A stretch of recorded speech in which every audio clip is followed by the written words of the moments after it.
Akalar, 4800 dollarga mana shu Gentrani olib qolganmiz. 2021-yil mexanika. Asosiy udari mana shu yerda ko'rib turibsizlar.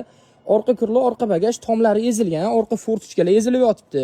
Orqa eshigi butun, faqat ramkasi qiyshigan, oldi eshik, oldi kirlo, xullas mordalari butun Gentramizni mashina naqadu Navoiy Zarafshondan haydab keldik akalar. Bu mashinani salon holatlarini ham ko'rsanglar bo'ladi. Airbaglar o'tmagan, mashinaning yurishlariga gap yo'q. 4-paketli gazlari bor ekan. Bu tomonlari yaxshi, faqat asosiy udar mana shu joyida.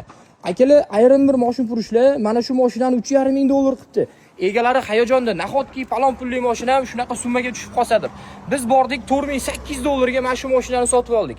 Akalar, butun O'zbekiston bo'ylab eng qimmat narxlarda avariyli mashinalarni faqat o'zimiz olamiz. Ya'ni Avtopachoq kanalidagi bolalar. Bemalol murojaat qilinglar, avariyli mashinalar bo'lsa, zo'r narxlarda olib qolamiz va pachoq mashina topib bersanglar 100 dollardan 200 dollargacha suyunchi puli beramiz. Pastdagi nomerlarga tez aloqaga chiqaveringlar, o'zingizlarni ehtiyot qilinglar.